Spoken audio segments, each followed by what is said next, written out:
فیصل آباد کے اندر جو درندگی کی ایک مثال رقم کی گئی ہے، یہ ایک ٹرینڈ جو ہے وہ سیٹ ہو گیا ہے ہمارا کہ ہم کسی بھی واقعے کو بس ویوز کی حد تک جو ہے وہ محدود کر دیتے ہیں، یا کسی بھی واقعے کو جو ہم انٹرویوز کی حد تک محدود کر دیتے ہیں۔ بدلے کا دن، جس دن ظالموں کو ان کے ظلم کی سزا ملے گی اور نیکوکاروں کو ان کی نیکی کا اجر ملے گا، اور مظلوم کی داد رسی ہوگی، اور اللہ رب العزت عدل کرنے والا، انصاف کرنے والا ہے۔ دولت کا نشہ، دیکھیے کوئی بھی انسان جب یہ سمجھنے لگ جائے کہ میری دولت جو ہے یہ ہمیشہ رہے گی اور میں اپنی دولت کے بلبوتے کے اوپر کچھ بھی کر سکتا ہوں، تو یہ دولت کا نشہ جو ہے یہی انسان کو فرعون بناتا ہے، یہی انسان کو درندہ بناتا ہے۔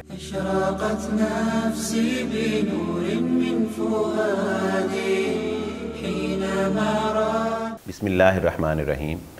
پچھلے دنوں فیصل آباد کے اندر جو درندگی کی ایک مثال رقم کی گئی ہے، یقیناً ہر شخص جو ہے اس طرح کے واقعات سے دلی طور پر افسردہ بھی ہوتا ہے، اور ہر شہری جو ہے وہ اپنے آپ کو غیر محفوظ تصور کرتا ہے۔ لیکن دیکھیے ہمارا حال یہ ہو گیا ہے کہ کوئی بھی ایسا درندہ اپنی درندگی کا مظاہرہ کرتا ہے تو ہم اس کے گھر پہنچ جاتے ہیں، اس کا انٹرویو لیتے ہیں، یا متاثرہ شخص یا متاثرہ خاتون کے پاس پہنچ جاتے ہیں۔ ایک ٹرینڈ سیٹ ہو جاتا ہے، ہر کوئی جو ہے وہ مائک لے کے، موبائل لے کے، کیمرہ لے کے، اور کچھ ہفتے جو ہے وہ انٹرویو ہوتا ہے، اور پھر خبریں آنا شروع ہو جاتی ہیں کہ حقائق کچھ اور تھے، پھر ایک تھمبنیل نکلتا ہے کہ اصل بات کچھ اور تھی، اور یہ ایک ٹرینڈ جو ہے وہ سیٹ ہو گیا ہے ہمارا کہ ہم کسی بھی واقعے کو بس ویوز کی حد تک جو ہے وہ محدود کر دیتے ہیں، یا کسی بھی واقعے کو جو ہم انٹرویوز کی حد تک محدود کر دیتے ہیں۔ دیکھیے جب تک اس طرح کے واقعات کے خلاف عملی طور پر اقدامات نہیں کیے جائیں گے، ہم اپنے معاشرے کو اس طرح کے درندوں سے نہیں بچا سکتے۔ اگر ہم غور کریں تو اس طرح کے واقعات کی وجوہات کیا ہیں، ہمیں ان وجوہات کے اوپر غور کر کے اس وجہ کو ختم کرنے کی کوشش کرنی چاہیے۔ تو سب سے پہلے آپ دیکھیں گے کہ لوگوں کے اندر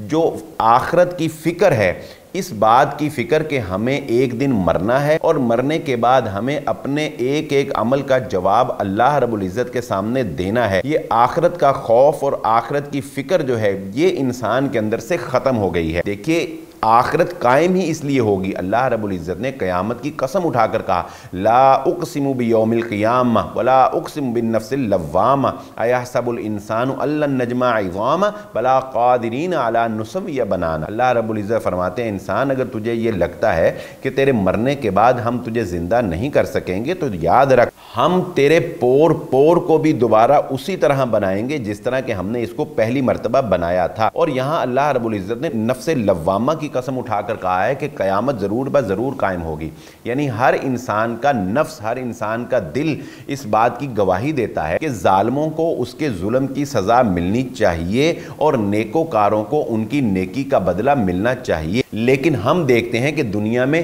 کتنے ہی شیخ دانش جیسے ہیں اور کتنے ہی انا شیخ جیسی ہیں کہ جن کو ان کے کیے کی کما حقہ سزا نہیں ملتی، کتنے ہی فرعون جو ہیں وہ اپنی سزا جو ہے دنیا کے اندر نہیں پاتے۔ دیکھیں فرعون جو تھا وہ کتنا ظالم تھا، لیکن اس کو سزا کیا ملی؟ ڈوب کے مر گیا۔ بھئی ڈوب کے مرنا کوئی سزا تو نہیں ہے، کتنے ہی لوگ جو ہیں وہ ڈوب کے مر جاتے ہیں۔ تو انسان اس بات کا تقاضا کرتا ہے کہ ظالم کو سزا ملنی چاہیے اور نیکوکار کو اس کا بدلہ ملنا چاہیے، لیکن دنیا میں ہم دیکھتے ہیں کہ ہر ایک کے ساتھ ایسا نہیں ہو پاتا۔ تو پھر اللہ رب العزت ہمیں یہ بتاتے ہیں کہ اے انسانوں، اسی لیے ہم نے مالک یوم الدین رکھا ہے، بدلے کا دن، جس دن ظالموں کو ان کے ظلم کی سزا ملے گی اور نیکوکاروں کو ان کی نیکی کا اجر ملے گا، اور مظلوم کی داد رسی ہوگی، اور اللہ رب العزت عدل کرنے والا، انصاف کرنے والا ہے، اور اس نے ظالموں کے لیے جو سزا تیار کر رکھی ہے وہ جہنم ہے، اور جہنم جس کا ایندھن انسان ہے،